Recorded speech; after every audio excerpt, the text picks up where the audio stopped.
সময় ৭২-এ আপনাদের সবাইকে স্বাগতম। স্বাধীনতা দিবসের দিনে এনসিপির প্রত্যেকটা নেতাকর্মী গণধুলাই খেল।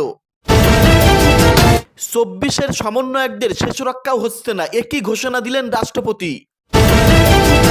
নাহিদ ইসলাম, আক্তার হোসেন, নাসিরুদ্দিন পাটোয়ারি তারা কঠিন গণপিটুনি খেয়েছে। এইদিকে সেনাপ্রধান এবং তারেক রহমান ভয়ঙ্কর ঘোষণা দিয়েছেন।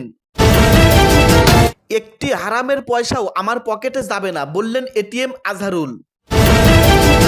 স্বাধীনতার অনেক আকাঙ্ক্ষা পূরণ হয়নি বলেই নতুন প্রজন্মকে রক্ত দিতে হয়েছে, বললেন নাহিদ ইসলাম। দোয়া করেছি স্বাধীনতা সার্বভৌমিত্ব যেন অটুট থাকে, বললেন জামাতের আমির।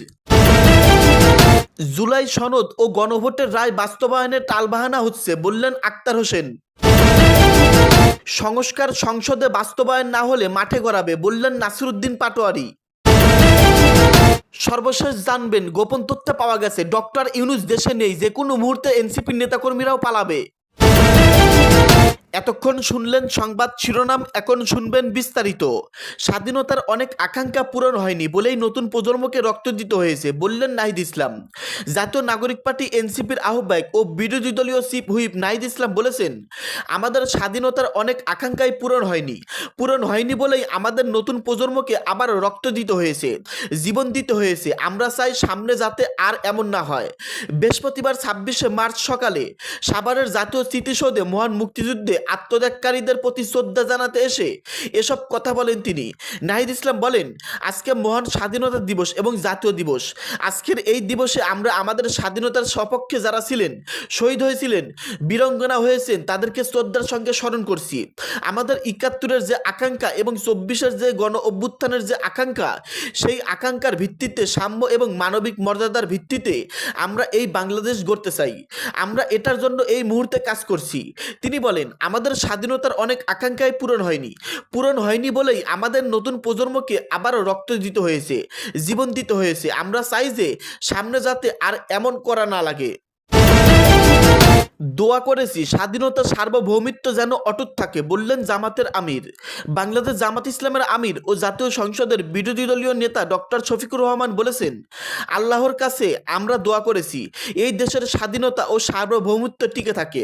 বৃহস্পতিবার ২৬শে মার্চ সকালে মহান স্বাধীনতা ও জাতীয় দিবসে সাভারের জাতীয় স্মৃতিসৌধে বীর শহীদদের প্রতি শ্রদ্ধা নিবেদন শেষে সাংবাদিকদের সঙ্গে আলাপকালে তিনি একথা বলেন। ডক্টর শফিকুর রহমান বলেন, আল্লাহর দরবারে আমরা দোয়া করেছি এই দেশের স্বাধীনতা ও সার্বভৌমিত্ব যেন টিকে থাকে, দেশের মানুষের উপর আল্লাহ যেন শান্তি ও রহমত বর্ষণ করেন এবং একটি অহিংস, দুর্নীতিমুক্ত, বৈষম্যহীন মানবিক বাংলাদেশ গঠনে সবাই যেন একসঙ্গে কাজ করতে পারেন। তিনি বলেন, আপনাদের মাধ্যমে পুরো দেশবাসীকে আমরা স্বাধীনতা এবং জাতীয় দিবসের শুভেচ্ছা জানাচ্ছি। আলহামদুলিল্লাহ, আমরা একটি নৈতিক দায়িত্ব পালন করতে এসেছি। এটি রাষ্ট্রের সর্বোচ্চ আচার। সবার মতো আমরাও আমাদের বীর শহীদদের প্রতি শ্রদ্ধা জানাতে এসেছি। এ সময় আরও উপস্থিত ছিলেন দলের নায়েবে আমির ATM Azharul Islam, secretary general মিয়া গোলাম পরোয়ার, সহকারী সেক্রেটারি জেনারেল রফিকুল ইসলাম খান, কেন্দ্রীয় নির্বাহী পরিষদের সদস্য ও ঢাকা মহানগর দক্ষিণের আমির নুরুল ইসলাম বুলবুল সহ আরও অনেকেই। জুলাই সনদ ও গণভোটের রায় বাস্তবায়নের টালবাহানা হচ্ছে, বললেন আক্তার হোসেন।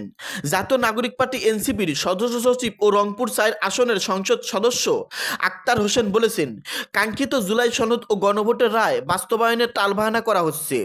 বৃহস্পতিবার ২৬শে মার্চ সকালে সাভারের জাতীয় স্মৃতিসৌধে শ্রদ্ধা জানাতে এসে তিনি একথা বলেন। আক্তার হোসেন বলেন, ১৯৭১ সালের মানবিক মর্যাদা, সামাজিক সুবিচার ও ন্যায় বিচারের স্বার্থে যে মুক্তিযুদ্ধ অনুষ্ঠিত হয়েছিল, তারপর অর্ধ শতাব্দীর বেশি সময় পার হয়েছে।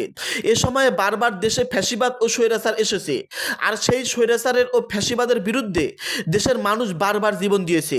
তিনি আরও বলেন, ২০২৪ সালে আমরা দেখেছি স্বৈরাচারী আওয়ামী দুঃশাসনের বিরুদ্ধে দেশের ছাত্র, শ্রমিক ও জনতা ঐক্যবদ্ধ হয়ে রাজপথে নেমেছিল।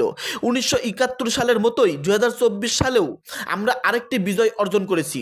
১৯৪৭ সালে এই ভূখণ্ডের মানচিত্র তৈরি হয়েছে, আর ২০৪ 2024-এর মধ্য দিয়ে আমরা একটি নতুন বাংলাদেশের পথে এগিয়ে যাওয়ার সুযোগ পেয়েছি। এনসিপির সদস্য সচিব বলেন, স্বাধীনতা দিবসে আমরা যেমন বীর শহীদদের স্মরণ করি, তেমনি তাদের স্বপ্নের গণতান্ত্রিক বাংলাদেশ রক্ষার শপথ নিয়েই এগিয়ে যেতে চাই। সেই শপথের অংশ হিসেবেই জুলাই অভ্যুত্থানের পরে দেশের সংস্কারের লক্ষ্যে অধিকাংশ মানুষ হ্যাঁ পক্ষে মত দিয়েছেন এবং সংস্কারের পক্ষে তাদের অবস্থান জানিয়েছেন। আক্তার হোসেন বলেন, আমরা সেই সংস্কার বাস্তবায়নের আহ্বান জানাই। আমরা মনে করি স্বাধীনতা দিবস, বিজয় দিবস সহ জাতীয় দিবসগুলো আমাদের স্মরণ করিয়ে দেয় বীর শহীদরা একটি গণতান্ত্রিক দেশের জন্য জীবন উৎসর্গ করেছিলেন। এদেশের সংবিধান বিদ্যমান কাঠামোর মধ্য দিয়ে পরিপূর্ণ গণতন্ত্র অর্জন সম্ভব নয়। তিনি আরও বলেন, জাতীয় নাগরিক পার্টি এনসিপি একটি নতুন সংবিধানের দাবি জানিয়ে আসছে। বাংলাদেশের রাজনৈতিক দলগুলোর সঙ্গে ঐক্যমত কমিশনের আলোচনার মাধ্যমে একটি সংবিধান সংস্কার পরিষদে গঠনের মধ্য দিয়ে সংস্কারকৃত সংবিধানের প্রত্যাশা সব রাজনৈতিক দল প্রতিজ্ঞাবদ্ধ হয়ে জাতির কাছে তারা ওয়াদা করেছিল। কিন্তু আমরা দেখতে পাচ্ছি কাঙ্ক্ষিত জুলাই সনদ ও গণভোটের রায় বর্তমান বাস্তবায়নের টালবাহানা করা হচ্ছে। আক্তার হোসেন বলেন, আমরা মনে করি এটি জনগণের সঙ্গে প্রতারণার শামিল। জুলাই আন্দোলনের চেতনার সঙ্গেও প্রতারণা। দেশের মানুষ কোনোভাবেই এই প্রতারণা মেনে নেবে না। সংস্কার সংসদে বাস্তবায়ন না হলে মাঠে গড়াবে, বললেন নাসিরউদ্দিন পাটোয়ারি। জাতীয় নাগরিক পার্টি এনসিপির মুখ্য সমন্বয়ক নাসিরউদ্দিন পাটোয়ারি বলেছেন, বাংলাদেশের 24-এর গণ অভ্যুত্থানের তাৎপর্য ধ্বংস করা হচ্ছে। তিনি বলেন, সংসদে যদি সংস্কার বাস্তবায়ন না হয় তা মাঠে বাস্তবায়িত হবে। রাজনৈতিকভাবে এই সিদ্ধান্ত হবে। সংস্কার এবার বিচার অপরিহার্য। বৃহস্পতিবার 26শে মার্চ সকালে স্বাধীনতা দিবসে সাভারের জাতীয় স্মৃতিসৌধে মহান মুক্তিযুদ্ধ আত্মত্যাগকারীদের প্রতি শ্রদ্ধা জানাতে এসে তিনি একথা বলেন। নাসিরউদ্দিন পাটোয়ারি বলেন, গতকাল শহীদ মিনারে জয় বাংলা স্লোগান দেওয়া হয়েছে। এখনও জুলাই হত্যাকাণ্ডের বিচার হয়নি। শহীদ পরিবার ও আহতদের ন্যায় আমরা দিতে পারিনি। এমন অবস্থায় জয় বাংলা স্লোগান সরকারের তত্ত্বাবধানে উচ্চারিত হওয়া আমাদের সন্দেহ বাড়াচ্ছে যে নির্বাচন ভারতের সঙ্গে কিছু ধরনের সমঝোতার মাধ্যমে হয়েছে। আমরা সরকারকে আহ্বান জানাবো এই প্রক্রিয়া থেকে সরে আসার জন্য। তিনি আরও বলেন, আমরা সরকারের ফাঁদে পা দেব না। সরকার দায়িত্ব নিয়ে আইনশৃঙ্খলা বাহিনী ব্যবহার করে যারা জয় বাংলা সন্ত্রাসী গোষ্ঠী হিসেবে কাজ করছে তাদের নিয়ন্ত্রণে আনবে। আওয়ামী লীগের সাথে যে সমঝোতা হয়েছে তা দেশের স্বার্থে হোক। পাটোয়ারি বলেন, সরকারকে আহ্বান জানাচ্ছি, আওয়ামী লীগের বিচার এবং সংস্কার এই দুইটি বিষয় বাস্তবায়ন করতে হবে।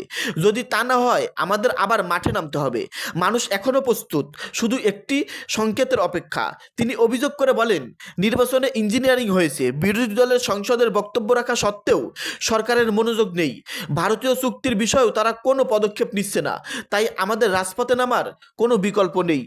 দর্শক, এতক্ষণ শুনতে পারলেন আপনারা গুরুত্বপূর্ণ প্রতিবেদন। বর্তমানে দেশে কি ঘটতেছে, কি ঘটতে চলেছে, সেই সাথে এনসিপির প্রত্যেকটা নেতাকর্মী আজকে স্বাধীনতা দিবস উপলক্ষে যেসব কথাবার্তা বলল, সেখানেই স্মৃতিসৌধের মধ্যেই সাধারণ জনগণ তাদের উপর ক্ষিপ্ত হয়ে গেছিল এবং তাদেরকে গণধোলাই দেওয়ার চেষ্টাও করেছে। সেখানে আইনশৃঙ্খলা বাহিনী এনসিপির প্রত্যেকটা নেতাকর্মীকে সসম্মানে গাড়িতে তুলে আবারও নিরাপদ স্থানে পাঠিয়ে দিয়েছে। প্রিয় দর্শক, সমস্ত কিছু মিলিয়ে আজকের এই ভিডিও সম্পর্কে এবং আজকের এই ভিডিওতে যেসব প্রতিবেদনগুলো শুনলেন, সমস্ত কিছু মিলিয়ে আপনাদের কি মনে হচ্ছে? সরকারের এখন কি পদক্ষেপ নেওয়া উচিত এবং দেশ বিশৃঙ্খলা করতে কোন কোন দল, কোন কোন নেতা জড়িত? দর্শক, আপনাদের মূল্যবান মন্তব্য ভিডিওর কমেন্টে অবশ্যই লিখে জানিয়ে দিবেন।